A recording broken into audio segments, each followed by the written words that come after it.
নিশ্চয়কৈ আৰু 2টা দিনৰ পিছতেই অনুষ্ঠিত হ'ব জামুগুৰিহাটৰ জ্যোতি বিষ্ণু সমন্বয় ক্ষেত্ৰত শ্ৰীমন্ত শংকৰদেৱ সংঘৰ বাৰ্ষিক অধিৱেশন।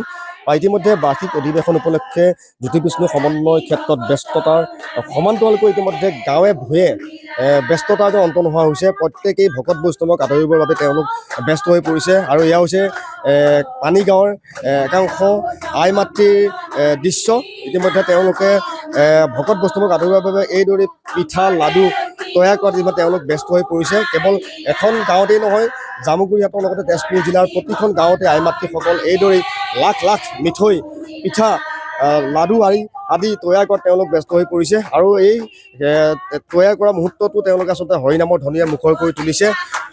সকলো দিশতে কেৱল ভকতিময় পৰিৱেশে বিৰাজ কৰিছে সমগ্ৰ জামুগুৰিহাটত। আৰু ইতিমধ্যে কেমেৰা পাৰ্চন মাইনাই দেখুৱাইছে যে বৰ্তমান তেওঁলোকে লাডু তৈয়াৰ কৰি আছে আৰু 3000 লাডু 3000 পিঠা তেওঁলোকে ইতিমধ্যে তৈয়াৰ কৰিছে। ভকত বৈষ্ণৱক যাতে আপ্যায়নত যাতে কোনো ধৰণৰ অসুবিধাৰ সন্মুখীন নহয় তাৰ বাবে ব্যৱস্থা গ্ৰহণ কৰিছে আই মাতৃসকলেও এইদৰেই।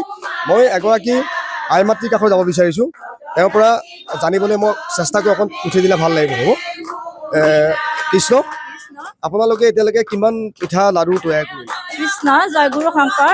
আমি এতিয়ালৈকে 3000 বৰ পিঠা 3000 লাডু আমি আমাৰ তেজপুৰ জিলাৰ যি 95 সংখ্যক বাৰ্ষিক অধিৱেশন পাতিবলৈ আয়োজন কৰা হৈছে। ভকতসকলক আমি আদৰিবৰ কাৰণে আতিথ্য কৰিবৰ কাৰণে দেহে কেহে দিনে ৰাতিয়ে আমি চেষ্টা কৰিছোঁ তেখেতসকলক আমি ভালকৈ আপ্যায়ন কৰিব পাৰোঁ।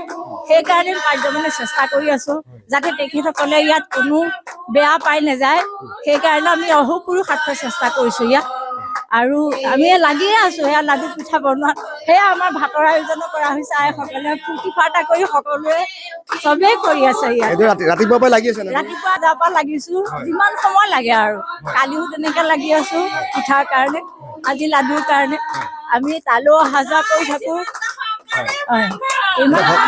ভকতক আদৰিবলৈ সাজু হৈ আছোঁ। ভকতক আদৰিবলৈ আমি সাজু হৈ আছোঁ। আমি ৰাতিয়ে দিনে কষ্ট কৰিছোঁ। এয়া হৈছে আই মাতৃসকল। ইতিমধ্যে দেখা পাইছে যে তেওঁলোক সকলো ব্যস্ত হৈ পৰিছে। লাডু পিঠা আদি কৰি বৰ পিঠাকে আদি কৰি সকলো তেওঁলোকে তৈয়াৰ কৰিছে যাতে ভক্তসকলক যাতে শুশ্ৰূষা কৰিব পাৰে, ভক্তমাৰ ৰাইজক যাতে সেৱা কৰিব পাৰে, সেৱা জনাব পাৰে, তাৰ বাবে এইদৰে তেওঁলোকে এইদৰে ব্যস্ত হৈ পৰিছে। আইতা কি বনাই আছে আপুনি? কি বনাই আছে?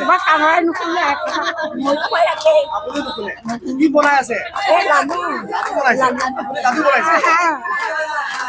এয়া হৈছে দেখা পাইছে যে এইসকল বয়োজ্যেষ্ঠ আই মাতৃ আইতা দুগৰাকীও আচলতে এইদৰে ভকতসকলক সেৱা কৰিবৰ বাবে সেৱা জনাবৰ বাবে তেওঁলোকে শুশ্ৰূষা কৰিব বাবে এইদৰে তেওঁলোকে লাডু বনোৱা তেওঁলোক ব্যস্ত হৈ পৰিছে। দেখা পাইছে এয়া গমাইছে মাইনাই দেখুৱাইছে আইতাই লাডু বনাইছে। আৰু এনেধৰণে লাডু পিঠাৰে আচলতে লক্ষ লক্ষ ভকতক শ্ৰীমন্ত শংকৰদেৱ সংঘৰ অধিৱেশনত তেওঁলোকে আচলতে আপ্যায়ন কৰিব। আৰু এইদৰেই আচলতে গাঁৱে ভূঞে প্ৰতিগৰাকী আই মাতৃ ব্যস্ত হৈ পৰিছে পিঠা লাডু তৈয়াৰ কৰাত।